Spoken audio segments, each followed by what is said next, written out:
Notes by Judge Ōoka Tadasuke. Part 1. In 30 years of rendering judgment from the magistrate's bench, I have observed a pattern that troubles the heart like autumn wind through bare branches. It appears again and again that those who strive most earnestly to do good are the very ones who suffer most deeply. Meanwhile, those who seem to care nothing for virtue move through life with the ease of fish swimming downstream.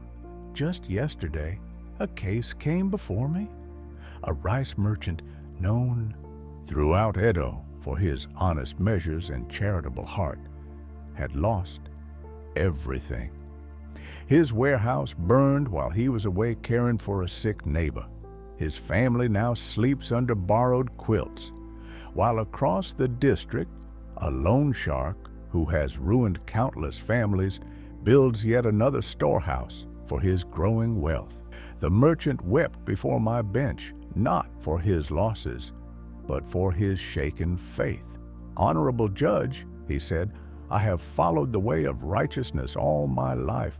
I have never cheated, never turned away the hungry. Why does heaven punish me while rewarding those who prey upon others?" His question echoes in every temple, every tearful prayer, every moment when good people stare at the ceiling, wondering if the universe has forgotten them. We see it everywhere. The devoted wife whose husband abandons her for a courtesan, the honest official passed over while corrupt colleagues rise to power, the gentle soul mocked while the cruel are celebrated. It seems as though the very cosmos has inverted its moral order, as if some great celestial clerk has mixed up the scrolls of justice. But what if I told you that this apparent injustice reveals something far more profound about the nature of goodness itself? What if the very question, "Why do good people suffer?" contains within it the seed of its own answer? Consider this. In all my years of judgment, I have never once seen a truly bad person lose sleep over whether they deserve their fortune. They take what comes, with the naturalness of rain filling a waiting vessel. Yet the good person lies awake, calculating cosmic debts, expecting the universe to balance its books according to their moral arithmetic. Perhaps the question we should be asking is not why good people get hurt, but why they expect not to be. Part 2. The hidden weight of virtue, like cherry blossoms that cling desperately to branches past their season. Those we call good people often carry invisible burdens that weigh heavier than any external misfortune. In my years observing human nature, I have discovered that the very quality we admire most in virtuous souls, their goodness, often becomes the source of their deepest anguish. Watch carefully how a truly good person moves through the world, and you will notice something curious. They carry with them an invisible ledger, carefully recording each act of kindness, each sacrifice made, each moment when they chose virtue over ease. Not consciously, perhaps, but the accounting runs deep in their bones. They give to the poor and expect, not gratitude, they would say, but perhaps a small nod from the universe that their goodness has been noted.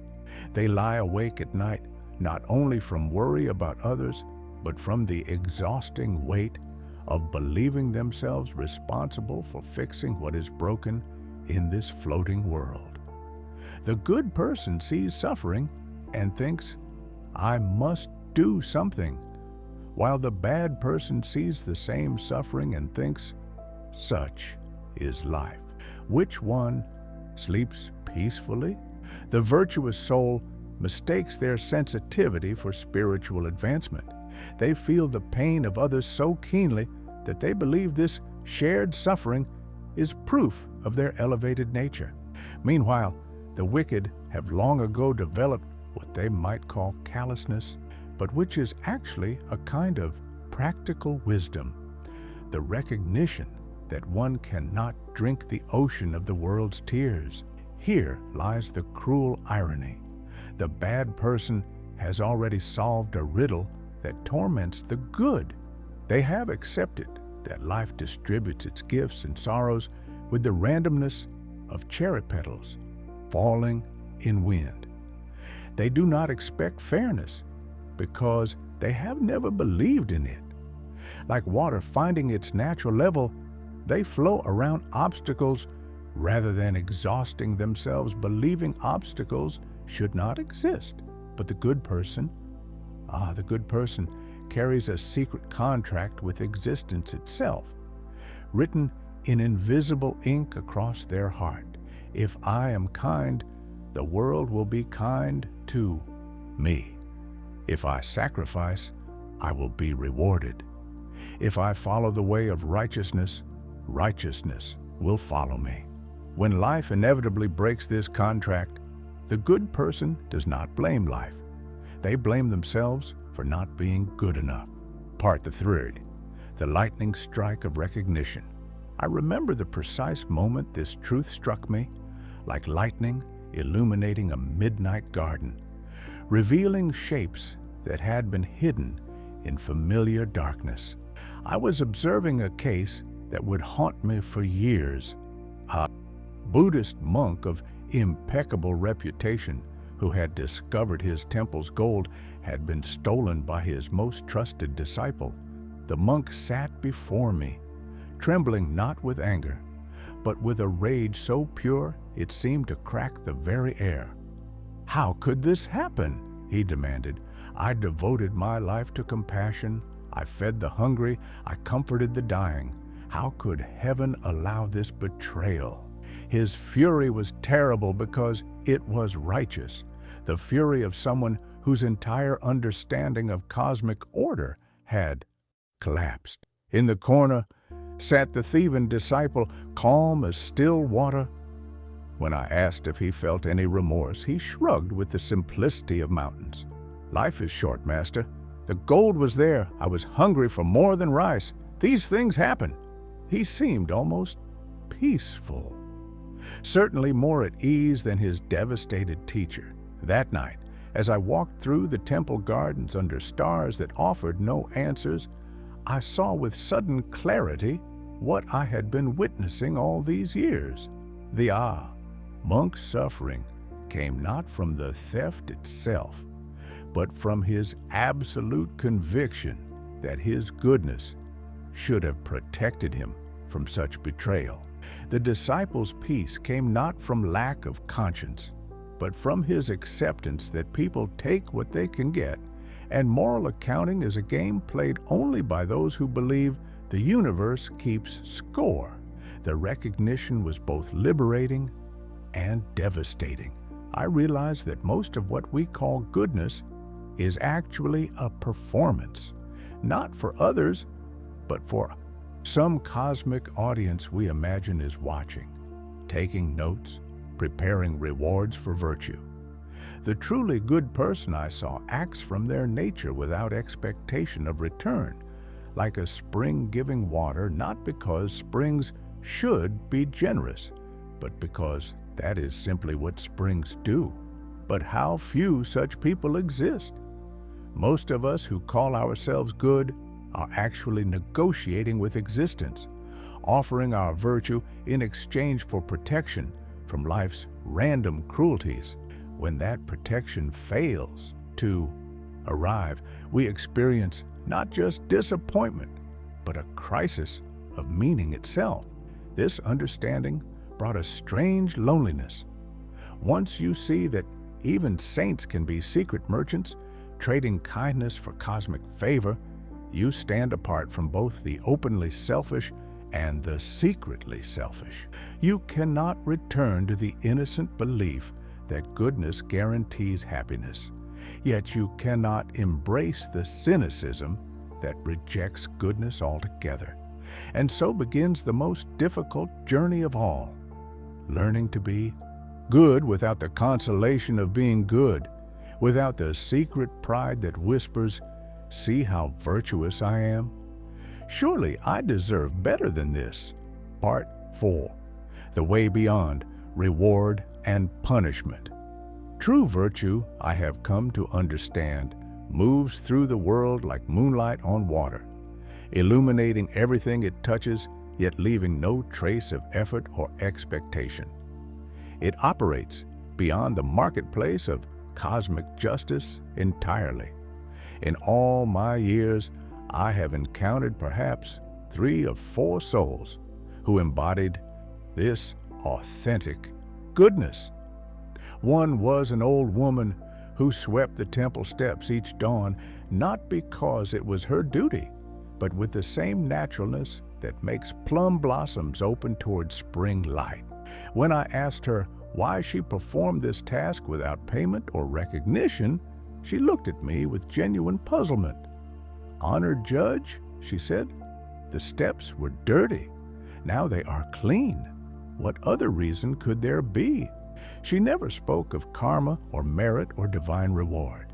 She swept because sweeping was what presented itself, and she was the kind of person who swept.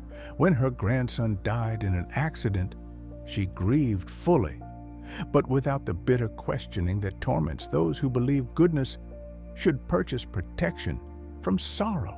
She wept as naturally as she swept, because that was what the moment called for.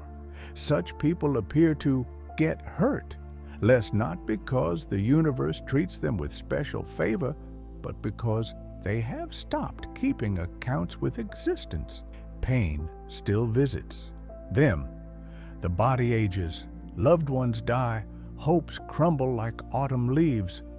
But suffering, that elaborate story we weave around pain to explain why it shouldn't be happening to us, barely takes root in soil that expects nothing. They move like Mizu no Nagare, flowing water, naturally beneficial, but not through moral calculation. They feed the hungry not to earn celestial merit, but because hungry people were there and food was available. They comfort the grieving not to demonstrate their compassion, but because comfort was what their heart offered in that moment. This is why they appear so free. They are not performing goodness for the cosmic theater, not building monuments to their own virtue, not maintaining that exhausting ledger of moral debits and credits. They have discovered something beyond both wickedness and reward. They have found their original nature, which needs no payment because it lacks nothing. The wicked may accumulate wealth and power, but they know only acquisition. Always hungry, always grasping, always fearing loss. The false saint suffers endlessly, believing virtue should be currency accepted by fate itself. But the truly good? They have stepped outside this entire system of cosmic commerce. They have learned the deepest secret, that goodness, like breathing, is its own reward, not because it brings happiness, but because it requires no reason beyond itself. Such people are rare as snow in summer, but when you encounter them, you recognize them immediately, not by their achievements or their wisdom, but by their complete absence of spiritual accounting.